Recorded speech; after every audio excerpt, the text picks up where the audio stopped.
탈북자는 배신자인가?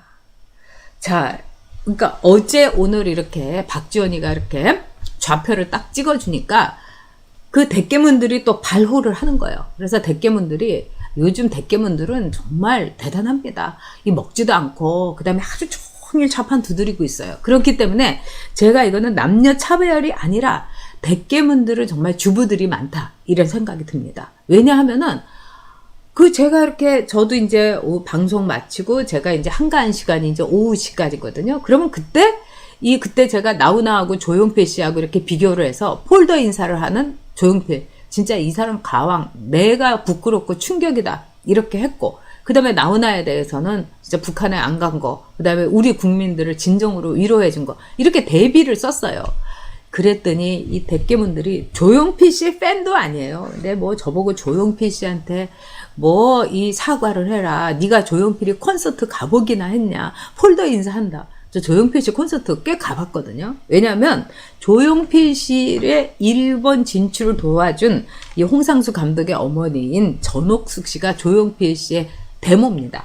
그래가지고 뭐 조용필 씨 공연하기 직전에 뭐 대기실에도 들어가 갖고 하고, 근데 또 그분 집에서 조용필 씨하고 식사도 2차례나 했어요. 그래서 같이 한 3-4시간씩 2차례나 있었고, 조용필 씨는 굉장히 조용한 사람이고, 그 다음에 예의도 바르고 그런 사람이에요. 근데 조용필 씨가 글쎄 김정은한테 폴더 인사하는 거는, 그래서 제가 더 실망을 했는데, 이 사람들 대깨문들 조용필 팬 아니에요. 그런데 이 조용필에 대해서 김정은이가 이렇게 90도 각도 인사한 거 비난하니까, 이거는 우리 말하자면은 이 문프를 도와주려고 왔던 조용필에 대해서 전용기가 공격을 한다, 이러면서 마구마구 공격을 한 거예요. 그러니까 이 사람들 대깨문들은, 자, 탈북자 조성길이 비정한 인간, 지 딸에 대해서 어떻게 그럴 수가 있냐, 이렇게 나오는 거죠. 자, 여러분들한테 이 탈북자에 대해서, 여러분 탈북자 하면은 제일 이제 생각나는 분, 또 망명한 분으로서는 황장엽 선생님이실 거예요. 자, 황장엽 선생님 이 사진 한번 우리가 보도록 하겠습니다.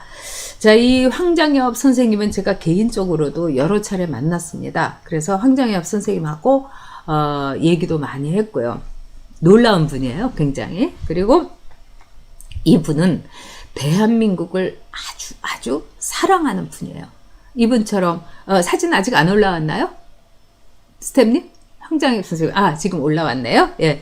근데 이제는요, 지금 새로운 스텝이 오셔가지고 이 실시간으로 이렇게 볼 수가 있어요. 제가 보는 화면이 좀 떨어졌었는데 이제는 실시간입니다. 그래서 저도 굉장히 너무 기뻐요. 근데 황장엽 선생님은 제가 세미나에서도 몇 번 보고, 그 다음에 여러분도 잘 아시겠지만 지금 뭐 민주화 운동자 산호맹 3.1년 어저께 제가 하나 다뤘었죠. 거기에서 그 자식들까지 취직, 뭐 연세대 입학 다 공짜 아니겠습니까? 다 프리패스인데, 그때 제가 동의대 사건 때문에 이 민주화 보상심의 제로부터 다시 해야 된다 했을 때, 그 민가협에서 저한테 와갖고 제 머리채를 뜯어찍고 제 눈을 이제 그 손톱으로 핥힌 할머니가 있었어요.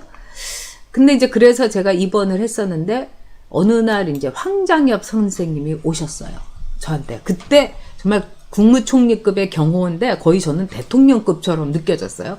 그냥 제가 이번에 했던 층이 한 층이 그냥 쫙 그냥 달라지더라고요. 입원해 있는데도 제가 느낄 정도였어요. 왜냐하면 막 사람들이 먼저 딱 들어오고, 그래서 저는 누가 나를 또 죽이려고 했나 보다. 그래가지고 이번에는 이 입원실까지 경호를 쓰려고 하나 보다. 제가 이제 그 생각을 한 거예요. 그랬는데 황장엽 선생님이 그날 오셨어요. 그러면서 황장엽 선생님이 저하고 한 30분 동안 이야기를 해주셨는데, 그 당시에 저는요, 굉장히 여러분 피폐해 있었어요. 뭐라고 할까? 진짜 그 언론, 이 좌파 언론들의 그 진리김, 이것도 저는 정말 가슴이 아팠고요. 지금 TV조선에서 이제 제 기사를 제일 먼저 써준 사람이 박정훈 기자인데, 동아일보에 있었어요. 그러다가 지금 TV조선에서 주말 앵커 하는데, 여러분 그분 이 방송 꼭 많이 봐주세요. 아주 좋은 기자예요. 그런데 너무나 이제 제가 지쳤던 거예요. 근데 황장엽 선생님이 저한테 오셔가지고 굉장히 많은 얘기를 하셨어요. 이 대한민국이 앞으로 어떻게 돼야 되며, 그 다음에 북한이 지금 어떻게 움직일 거냐. 근데 제가 지금 북한 정세에 대해서 황장엽 선생님이 얘기해 주신 것에 김정일이는 너무나 악랄한 인간이다. 그리고 김정일이는 이 남한 인구를 다 죽일 수도 있다. 다 죽일 수도 있다. 그만큼 포악한 인간이다. 그리고 이제 이 북한에서 이제 견딜 수 없어서 이제 이 나오시면서 또 느낀 게 북한에 이 오시자마자 그분이 이제 기자회견을 하면서 그때가 이제 1900 이제 92분이 한 게 이제 97년인가 아마 그랬을 겁니다. 그러면서 이분이 이제 기자회견을, 네 맞아요. 97년 7월 10일 기자회견을 하면서 뭐라고 했느냐, 망명 기자회견을 하면서 북한은 지금 핵무기가 어마어마한 핵무기를 갖추고 있다. 그리고 80년대부터 북한이 핵무기를 가졌다. 이래서 그때 우리는 충격이었던 거예요. 그러고 나서도 2000년에 김대중 대통령이 그 김정은이하고 북한에 가서 막 손잡으면서 또 뭐라고 했습니까? 북한은 핵을 가질 능력도, 핵을 갖고자 하는 의지도 없다. 이렇게 얘기했지만 1997년 7월 10일에 황장엽 선생은 그때 이미 얘기를 하신 거예요. 그러고 나서 저한테 이제 오셨을 때가 이제 10년 뒤에 2007년인가 제가 기억합니다만 그때 저 문병으로 오셨는데 지금 북한은 더 많은 핵무기를 갖고 있고 정말 이 북한에서 겨우 50km밖에 떨어지지 않은 대한민국 국민들이 그 북한 정권의 핵에 대해서 굉장히 무심하게 그 공포도 안 갖고 있다는 게 너무 자기는 의아스럽다. 이런 말씀을 하셨어요. 그래서 저도 그 얘기가 지금 너무나 생생한데 또 황장엽 선생님께서 무슨 말씀을 하셨냐 저보고 이런 거예요. 전욕 이 의원은 그러더니 나중에는 동지란 말씀을 쓰시더라고요. 전욕 동지, 전욕 동무는 막 이런 거를 이제 그러니까 컴레드, 그러니까 이 공산주의에서의 그 이런 거를 이제 아직도 이제 많이 쓰시더라고요. 그러면서 저한테 마지막 한쪽 눈이 남았으니 그 마지막 한쪽 눈도 조국을 위해서 바치라 이런 말씀을 하셨어요. 저 그때 소름이 그냥 쫙 끼치고 너무너무 무서웠어요. 그리고 또 황장엽 선생님의 그 말씀대로 제가 나머지 한 눈도 잃을까 이런 이제 공포, 두려움 막 그다음에 어떤 저에 대한 자기 방어 이런 게 있었습니다. 그리고 나서 이제 저도 이제 정치적으로 이제 여러 가지 곡절을 겪으면서 여기 왔는데 요즘 들어서 황장엽 선생님의 생각이 참 많이 나요, 제가. 그래서 이제 이 나라를 위해서 제가 어떻게 해야 되는가 그런 생각을 많이 합니다. 이제 황장엽 선생님께서는 이제 가셨지만은 황장엽 선생님이 이제 오셨을 때 이 워싱턴 포스트에서는 히틀러의 괴벌레스가 망명한 거다 이렇게 이제 이게 워싱턴 포스트 맞습니다. 이렇게 이제 제가 이 기사를 기억을 하고 있어요. 그런데 또한 이제 외국의 많은 이제 이 평론가들은 뭐라고 얘기했느냐. 북한 자체가 붕괴를 말하는 거다. 왜? 김일성의 사상, 주체 사상을 통해 가지고 말하자면은 북한을 이끌어 왔는데 주체 사상을 만든 황장엽이 망명을 했기 때문에 북한은 사실상 해체되고 끝난 거다. 이제 이런 이야기를 하셨습니다. 했죠. 그래서 이제 황장엽 선생은 한마디로 북한의 최고인민회의의 상임의장을 지냈고요. 김일성 종합대 총장까지 지냈던 북한의 최고위층이죠. 그래서 황장엽 다음으로 최고위층이 바로 이 조성길 대사입니다. 자, 이런 이 많은 탈북자들을 우리가 배신자라고 지금 임수경이부터 시작을 해가지고 아마 문재인이도 속으로 배신자라고 생각을 하고 또 박지원이도 배신자라고 하는 거죠. 그래서 지금요 모든 사람들이 황장엽부터 조성길까지 대한민국에 온 탈북자들에게 다시 돌아가라. 공화국을 배신하지 말고 다시 돌아가라. 이런 식으로 얘기를 하고 있습니다. 그래서 여기에 이제 박지원이도 일조를 하는 거다. 이렇게 볼 수 있죠. 네, KJM님께서 전유옥TV 가족 여러분 늘 행복하시고 힘내세요. 전유옥TV 응원합니다. 슈퍼챗으로 후원해 주셨어요. 아유 정말 감사드립니다. 자, 우리가 보면은 이런, 레시드라님께서도 박정훈 기자, 주말엔 여기 팬이 많군요. 다행입니다. 우리 진영준님께서도 정말, 유촉새, 김어준, 박지원, 정말 추미애, 윤미향, 문재인 너무 많아서 여기까지만이요. 이렇게 말씀을 해주셨습니다.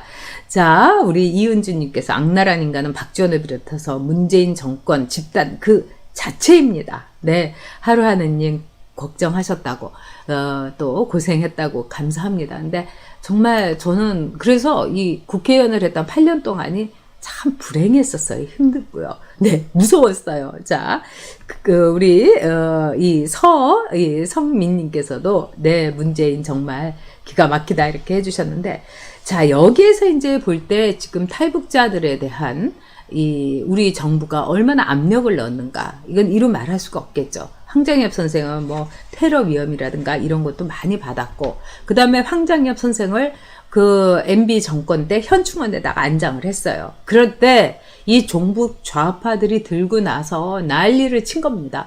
어떻게 황장엽을 거기다가 말하자면 안장을 시킬 수 있느냐.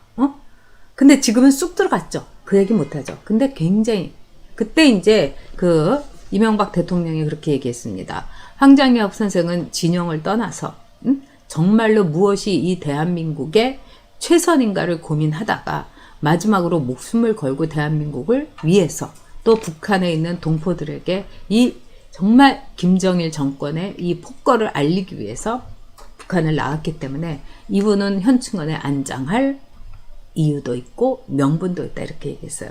그때 종북 좌파들이 빨갱이를 왜 현충원에 안장하냐고 난리를 쳤어요. 네? 정말 지긋지긋한 종북 좌파들입니다. 근데 이 종북 좌파들 뿐만 아니라 대한민국은 지금 북한 정권에 포섭된 사람들이 여러분 생각보다 지금 자꾸 로고가 들어오는데 괜찮습니까? 예. 지금 여러분들은 모르시는데 저는 자꾸 저게 로고가 들어오는 것 같아갖고, 네.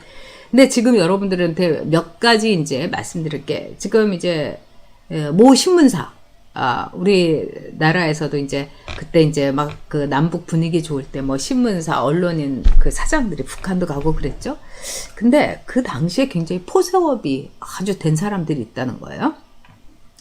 지금 동독도 그렇고 모든 공산주의 정권이 말하자면 회유시키기 위해서 이 상대 진영에 자유 진영에 있는 사람을 회유시키기 위해서 하는 게 뭐냐? 사상과 돈과 여자예요. 근데 지금 북한은 체제 경쟁에서 이미 끝났고, 그 다음에 북한이 뭔 돈이 있습니까? 그러니까 결국 여자를 통해 가지고 말하자면 자신들이 포섭한 인간들이 꽤 있어요. 제가 뭐 실명을 밝힐 수는 없습니다만은 이건 뭐 다 언론계에서는 아는 얘기니까 모 신문사 사장이 북한을 한 달 동안 갔다 왔어요. 그러고 나서 거기서 이제 자기를 안내를 했던 이른바 접대원 동무가 있지 않습니까? 그 사람하고 아주 친해졌던 모양이에요. 근데 그 신문에 북한의 정권에 대해서 굉장히 문제를 삼는 말하자면 기사가 난 거예요. 그러니까 이 신문사 사장은 뭐 그런가 보다 한 거죠. 그런데 어느 날 이 신문사 사장이 자기 핸드폰 번호를 그 접대원한테 가르쳐 줬는지 그 접대원 동무가 전화를 한 거예요. 사장 동무님, 내래 지금 전화를 하기 위해서 지금 중국으로 넘어왔는데 사장 동무님을 내가 그동안 접대를 하고 다 보살펴 드렸는데 당신 신문에서 이러이러한 기사가 나갔고 내가 그냥 끌려가게 생겼다고. 내가 숙청당하게 생겼다고. 이렇게 한 거예요. 그래서 이 사장이 화들짝 놀라갖고 다음날 편집회의를 하면서 앞으로 이 북한에 대한 그 기사, 특히 뭐 북한에 말하자면 이제 김정일이 김정은이 이런 거 이렇게 할 때는 북한의 신기를 건드리지 않게 나쁜 기사는 쓰지 말아달라. 사장이 이렇게 얘기한 거예요, 여러분. 그래서 그 편집회의에 있는 그 사람들이 다 뒷목 잡았다는 거 아닙니까? 이거 아주 유명한 얘기입니다. 그래서 이 소문에는 그 사람의 아이가 북한에서 자라고 있다. 이런 얘기가 있어요, 여러분. 그리고 그게 상당히 제가 보기에는 여러 가지 확증이 있고 이런 걸 다 알고 있는 게 박지원이 같은 박쥐 아니겠습니까? 그러니까 잡혀있는, 발목 잡힌 사람이 많아요. 또 뿐만 아니라 이 좌파 정권 아래서 이 내각에 있었던 사람, 그 다음에 지금 문재인 정권 아래서도 뭐 이렇게 문재인하고 뭐 문재인의 스승이라는 등 어쩌고저쩌고 하는 사람들, 다 이 사람들이 특징이 뭐냐? 북한에 남자 혼자 갔던 거예요. 그리고 거기에서 약간의 북한의 말하자면은 공작과 회유 이런 거에 홀가닥 넘어가든지 아니면은 정말 뭐 16, 15 소녀가 막 들어와가지고 그냥 육탕 공세를 하고 막 이러면서 안 그러면 난 아우지 탄광에 끌려간다고 막 이러면은 그냥 하룻밤만 그냥 내 방에서 있게만 해달라고 할 때 뭐 그냥 하룻밤만 있었겠어요? 이러면 거기에서 어떻게 되냐? 미성년자, 약취, 응? 거기다가 뭐 아이를 낳다 뭐 이러면 꼼짝 못 하는 거예요. 그러니까 이런 여러 가지 상황이 실제로 여러분 동독에서도 있었습니다. 그러니까 이 북한 정권에서는 없으리란 것이 없죠. 그래서 탈북자들에 대한 이 차가운 시선, 그 다음에 멀쩡한 공무원도 월북자로 만드는 거, 이건 다 뭐라고 할 수 있겠습니까?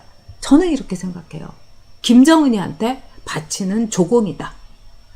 즉 인당수에다가 심청이를 제물로 바치는 것처럼 이제 탈북자들을 말하자면은 김정은이한테 다 바치고자 하는 거다. 그러니까 탈북자들한테 다 말하자면 일도 못하게 하고 먹고 살기도 힘들게 하고 남한 가서 다 이렇게 고생하고 있다. 이런 프레임 속에 탈북자를 갖다가 바치는 거죠. 조공인 거죠. 심청이처럼. 뿐만 아니라 김정은이가 드시기 좋도록 생선이면은 가시 다 발라갖고 생선 살만 싹 바치는 거죠. 체제 유지할 수 있도록. 그런 점에서 진짜 문재인을 용서할 수가 없습니다.